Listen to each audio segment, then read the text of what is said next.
kita nggak usah mengaitkan dengan persoalan politik karena ini riskan, kan sangat sensitif ya. Tidak usah pakai ilustrasi-ilustrasi yang terkait dengan persoalan politik, nanti biasnya malah kemana-mana. Ya. Lalu yang sering kali disampaikan dalam pertanyaan-pertanyaan di kalangan masyarakat itu, bagaimana dengan orang musyrik? Bagaimana orang-orang musyrik itu?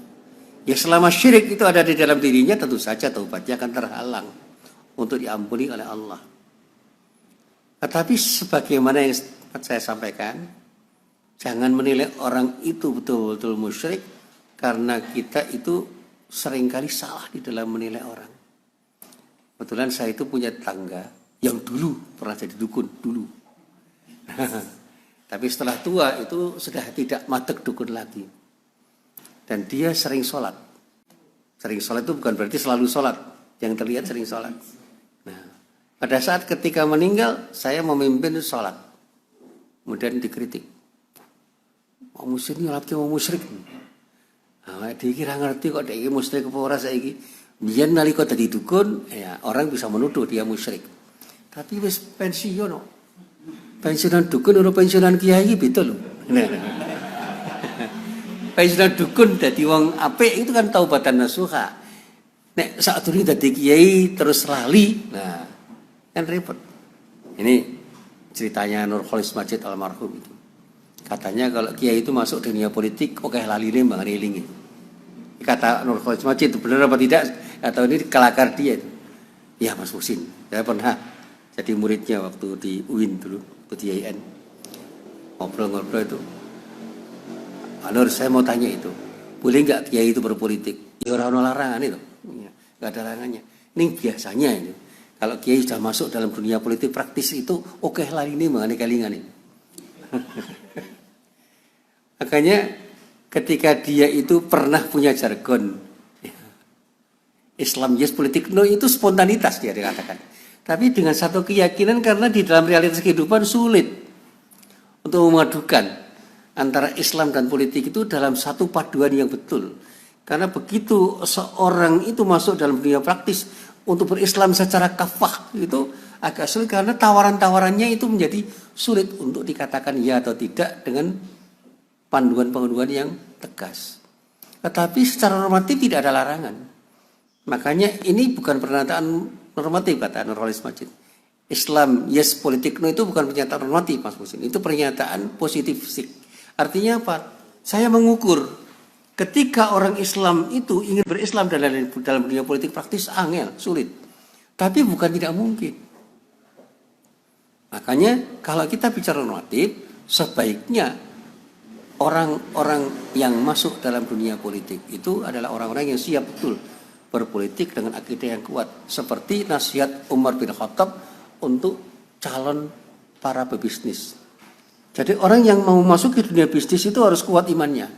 Sebab gangguan atau godaan-godaan dalam dunia bisnis itu luar biasa. Ini nasihat Umar. Ya, di dalam fikih Umar kan Umar pernah menasihati para pedagang. Kalau Anda mau berdagang, kuatkan imanmu. Karena dunia bisnis itu godaannya besar sekali. Nah sekarang kalau kita bicara dalam realitas kehidupan bukan hanya dunia bisnis real, nyata yang bisa menggoda orang. Dan juga bukan hanya dunia politik. Dunia pendidikan pun juga menggoda. Karena apa? Orang bisa berselingkuh dengan cara apapun untuk meluluskan atau tidak meluluskan murid dan mahasiswa dengan kepentingan-kepentingan tertentu. Siapa yang sekarang tidak pernah percaya ada jual beli ijazah? Jual beli ijazah itu kan bisa dilakukan oleh siapapun, dimanapun dan kapanpun. Sehingga perselingkuhan dalam dunia pendidikan itu bisa terjadi pada siapapun. Karena sekarang orang berpikirnya agak pragmatis tuh.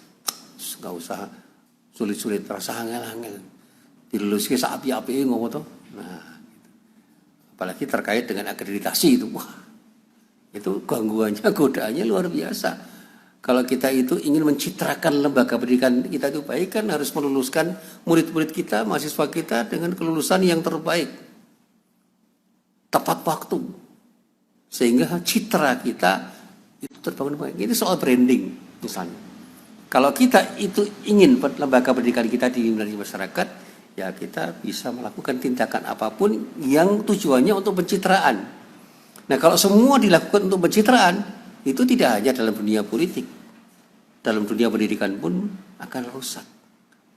Nah, ini berkaitan dengan niat atau komitmen kita. Makanya tadi saya singgung Gus Baha itu. Saya sepakat dengan apa yang dia katakan. Agama itu sebenarnya soal komitmen.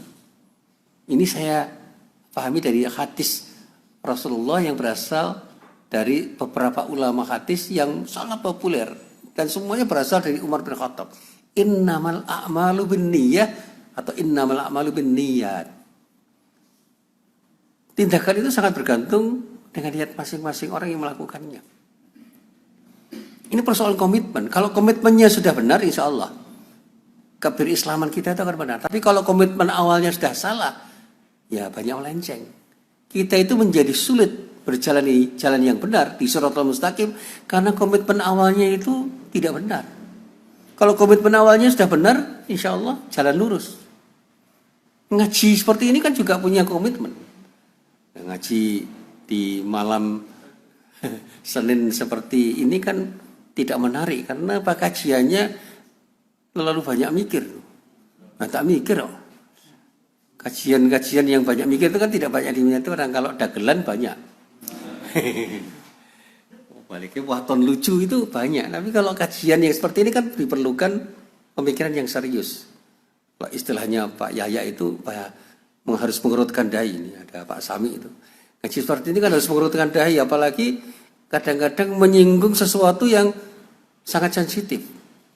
Ojo-ojo dhewe iki durung Islam tenan. Ojo-ojo ning Muhammadiyah itu banyak hal yang masih perlu kita perbaiki. Ini kan kritik. Bahkan kritik terhadap diri kita sendiri. Makanya ketika saya ditanya itu, janjane awake dhewe iki wong Islam tenan apa durung to? Ojo-ojo durung tenan. Ning ngugemi Islam. Nah, kalau saya baca risalah yang ditulis oleh Kiai Haji terkait dengan pelajaran Kiai Dahlan itu, saya sangat pesimis tuh untuk mengatakan saya ini sudah muslim. Karena pada saat ketika saya berislam itu banyak hal yang mengganjal. Ini janjane awake dhewe iki wis Islam tenan apa durung? Karena muaranya itu kan pada kemurnian akidah. Sehingga begitu kita masuk dalam wilayah-wilayah yang pragmatis, susah. Kita itu berpikir gaya Kiai Dahlan yang berpijak pada akidah yang kokoh itu. Seperti yang ditulis oleh Kiai Hajid itu, yang kemudian disunting oleh cucunya itu Budi Setiawan. Itu begitu saya coba saya baca ulang itu, angel itu jadi orang Islam. Ampun tenan. Karena apa? Kalau muaranya itu akidah, waduh. Untuk bersikap istiqomah dengan akidah yang benar itu rumit betul itu di dalam Islam, karena tantangannya berat sekali.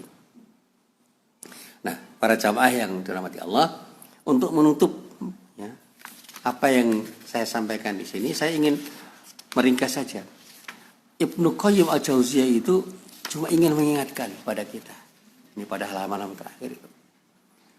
Ketika orang pernah berbuat tidak baik, sebenarnya orang itu tantang, berani nggak dia berkata jujur bahwa dia itu telah pernah berbuat tidak baik. Nah, ini ada ilustrasi. Bagaimana kalau ada seorang yang membunuh orang dan kemudian bertaubat? Dia menyerahkan diri untuk dikisos sekalipun. Kemudian apakah taubatnya itu diterima oleh Allah? Ini kan persoalan hubungan vertikal pada Allah. Kisos itu hubungannya muamalah duniawi. Artinya apa? Ketika orang itu mendapatkan kisos, hukuman dunianya selesai. Sehingga ketika orang dikisos, apa kemudian dia dinyatakan diterima taubatnya oleh Allah? Siapa yang bisa menjamin? Itu hak dia pada Allah. Sebaliknya, kalau orang sudah bertaubat, apa tidak harus dikisos? Ini kalau kita bicara fikih. Ini seperti seorang yang bertanya, kalau orang Islam di Indonesia berzina dan dia itu bertaubat, apakah dia itu diterima taubatnya oleh Allah karena dia sadar untuk tidak melakukan zina lagi dan mengakhiri perbuatannya itu dengan perbuatan baik. Saya katakan, kalau kita bicara hablum minallah, serahkan pada Allah. Yang penting orang itu sadar betul bahwa dia pernah berbuat tidak baik, tidak mengulanginya dan kemudian mengiringinya dengan perbuatan yang baik. Tapi di dunia hukuman zina itu apa? Di Indonesia kan tidak berlaku hukum seperti yang tertera dalam fikih Islam. Hududnya kan tidak berlaku. Hukuman cambuknya tidak berlaku, jilidnya tidak berlaku, apalagi rajam tidak berlaku. Lalu apakah ketika tidak dirajam atau dijilid, itu berarti dia itu harus dirajam dan dijilid di akhirat? Ya, rajam dan jilid itu kan urusan duniawi ya. Ketika di Indonesia hukum Islam itu tidak diberlakukan, maka tidak ada pertanggungjawaban pribadi pada orang yang pernah berzina untuk minta dijilid dan dirajam oleh komunitasnya. Tidak usah minta dia rajam dan jilid dalam komunitas. Karena apa? Yang berhak melaksanakan hukuman itu bukan orang per orang, bukan komunitas per komunitas, tapi negara yang mewakili kebenaran yang datang dari Allah. Makanya ketika hukum Islam itu tidak diterapkan dalam urusan pidana seperti dalam urusan zina, nggak usah.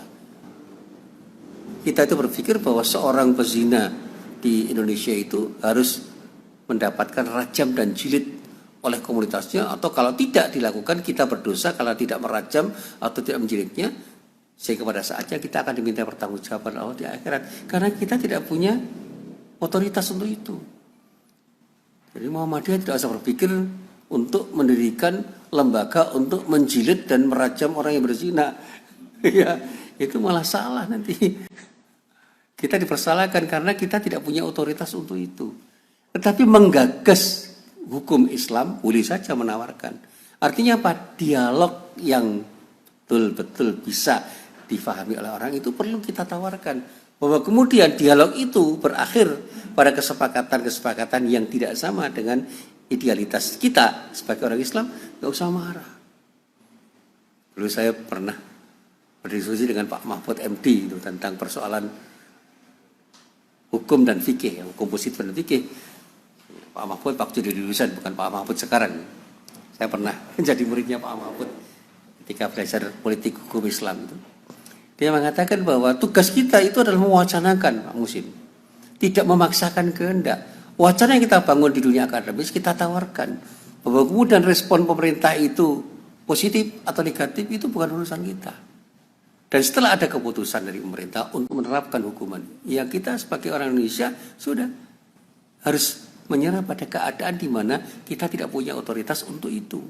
Kalau kita melawan, justru kontraproduktif. Jadi sikap kita sebagai orang Islam adalah mengusulkan. Karena apa? Kita hanya punya kemampuan untuk memberikan usulan, tidak punya kemampuan untuk memaksakan. Nah, di dalam konsep politik hukum itu hanya akan berlaku ketika ada political will dari orang-orang atau lembaga yang punya otoritas untuk menerapkan hukum itu. Sehingga ketika kita itu berwacana kemudian menetapkan dengan fatwa apapun yang kita anggap paling mungkin kita anggap benar, kita tidak akan bisa memaksakan apapun. Satu contoh yang paling gampang ya. Majelis Tarjih Muhammadiyah itu pada tahun 2010 sudah memfatwakan hukum bunga bank itu haram. Itu merevisi pendapat lama. Tapi itu kan sekedar fatwa yang ditetapkan di Jakarta waktu itu. Di Cempaka Putih.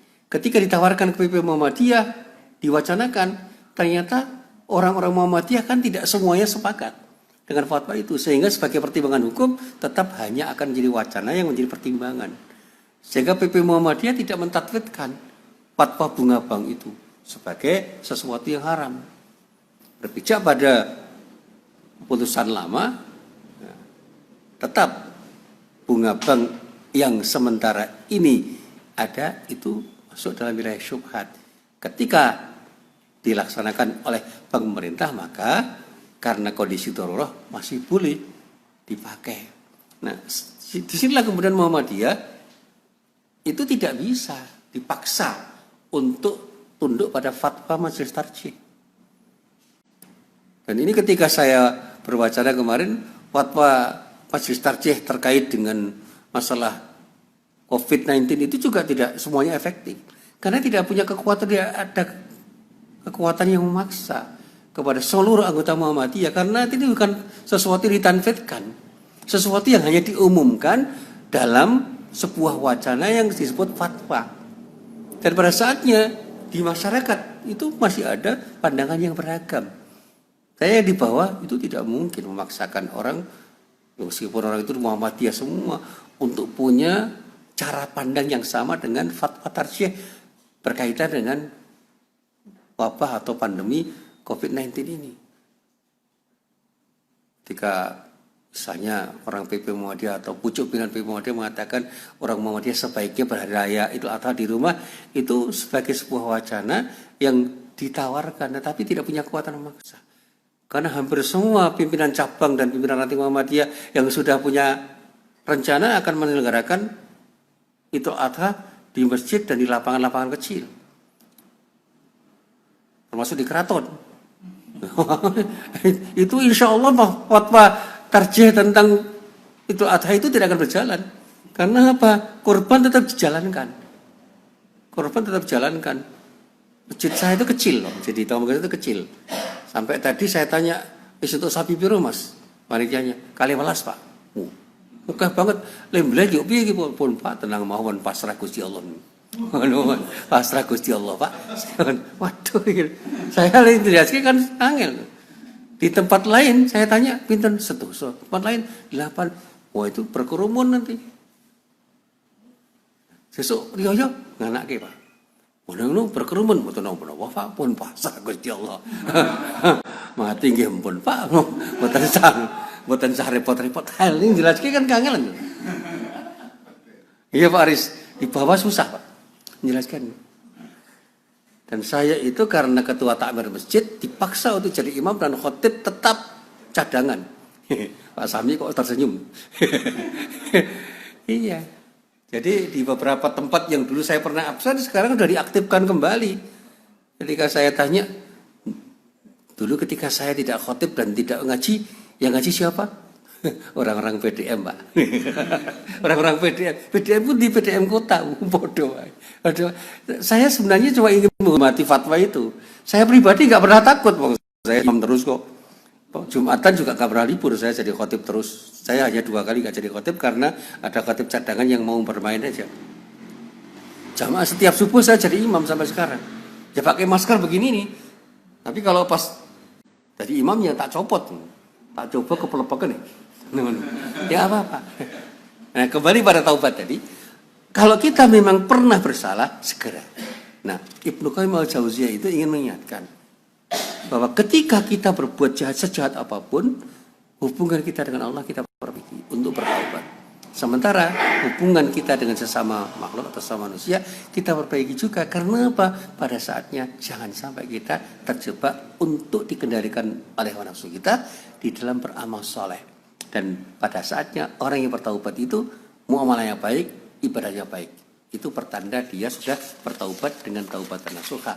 Cuma apa yang bisa kita ketahui dari hati orang, tidak mungkin kita ketahui apa yang benar dan apa yang salah. Serahkan semuanya kepada Allah ketika kita berbicara tentang orang lain. Yang penting ibda' binafsik, mulai dari diri kita sendiri. Inilah yang bisa saya sampaikan, mudah-mudahan bermanfaat. Billahi taufik wal hidayah. Assalamualaikum warahmatullahi wabarakatuh.